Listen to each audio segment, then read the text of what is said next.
Assalamu alaikum everyone, you are listening to DrHumaIbrarPT. Welcome back to my YouTube channel where I bring you the latest updates on physiotherapy licensing exam and international exam guidance. Today, I have an important update for all the allied healthcare professionals both in Pakistan and abroad. The Allied Health Professional Council has launched its online registration portal again, and there are some critical points you need to know before applying. AHPC has launched an online registration portal for all the allied healthcare professionals. No more email or manual applications will be accepted.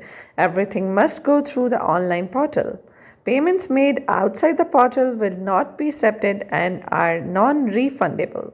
If you are planning to register with AHPC, make sure to use their official online system to avoid any issues. So we have to click here for registration. And here is the information, you can read it out, and we have to click on apply button, and here you have to make your account, sign up for this. For this you will have to add your information, full name, CNIC, email. So stay connected for the complete procedure in next video. Stay blessed and remember me in your prayers.